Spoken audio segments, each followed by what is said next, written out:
सासे इउटुबारा मालायनि बा गुबुननि फिल्मखौ गावनि इउटुब चेनेलाव आपल'ड होनानै केस होजादों। बे भिडिअखौ नोंथांमोननो जोबनायाव खिन्थिनो नाजागोन। बेनि सिगांनो मोनाबिलिनि एसे बेरायनानै फैग्रोनि।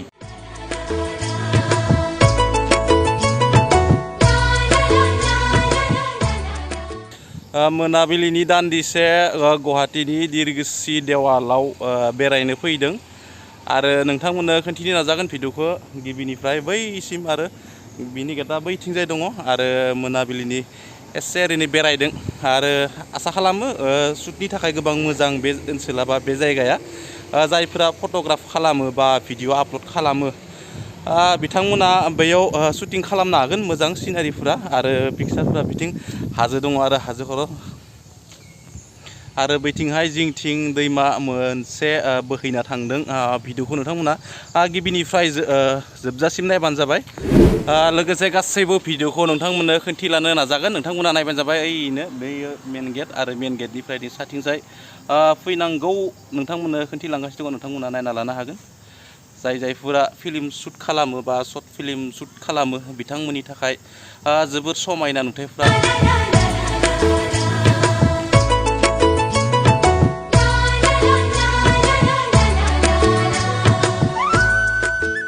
बिथिं मेन थानसालि आरो मेन थानसालिनि सायाव थांनो नाजागोन। नोंथांमोना भिडिअखौ नायबाय था। मेन थानसालियाव बेबायदि सिरि दङ आरो सिरिनि गेजेरजों थांनो नाजागोन। बेबायदि सिरि आरो सिरिनि गेजेरजों थांनो नाजागोन। बेबायदि सिरि गाखोना थांनांगौ आरो बेयावबो जायगाया मोजां नुनायाव आरो मेन थानसालि दिरगोस्रि। मालायफोरा फट'शुट खालामबाय दं।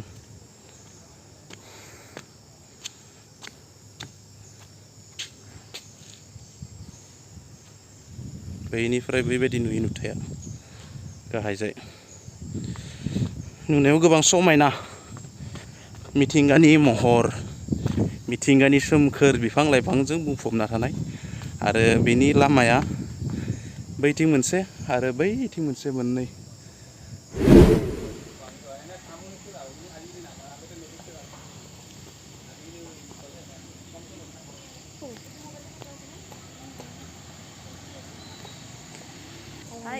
सासे लोगो फैबादोंमोन उनथिंनो गसंना थाबाय। लोगो नङा आं इनि। मालायफोरा मालाय हाले हुले फट' दैखांदों।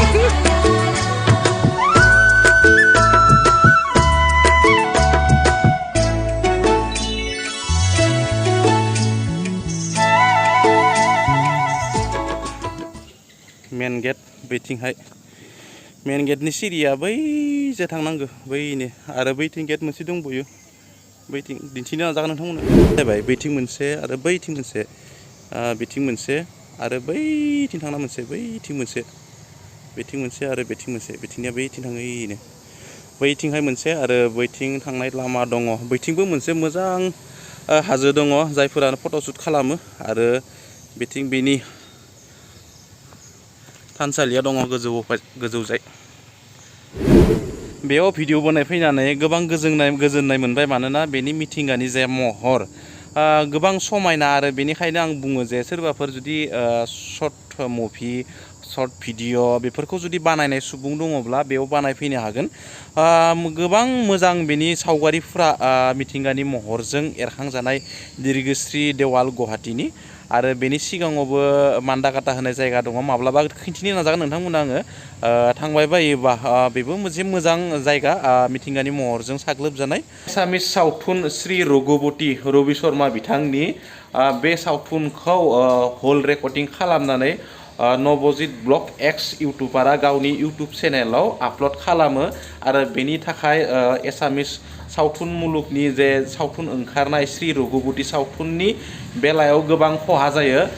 रबि शर्मा बिथाङा बेनिखायनो रबि शर्मा बिथाङा बेनि सायाव FIR रुजु खालामदोंमोन आरो बै इउटुबारा FIRखौ रुजु खालामनाय खोनानानै रबि शर्मा बिथांनियाव कन्टेक्ट खालामो। कन्टेक्ट खालामनानै निमाहा बियो आरो निमाहा बिनायनि थाखाय अन्नानै एफआइआरखौ डिसमिस खालामनानै होफिनो। दा बेफोरबायदिनो जोंनि बर' सावथुन मुलुगावबो गुबुननि फिल्मखौ रि-आपल'ड खालामनाय गोबां इउटुबारफोर दङ। बेनिखायनो बेफोर इउटुबारफोरखौ आं बुंनो सानो जे गुबुननि कन्टेन्टफोरखौ बेफोरबायदि दा आपल'ड खालाम। गोबां खहा जायो, हारिनि थाखायबो खहा जायो आरो सावथुन मुलुगनि थाखायबो गोबां खहा जायो। नोंथांमोना जुदि बेफोरबायदि रि-आपल'ड खालामबाय थायोब्ला गुबुननि फिल्मफोरखौ गुबुना फिल्म बानायनाय नङा। स' जियानो जाया मानो सानाबो थौबाय। बेजों लोगोसे दिनैनि भिडिअखौ बेखिनियावनो फोजोबनाय जाबाय। Thanks for watching. गोजोन्थों। जय बर' हारिनि।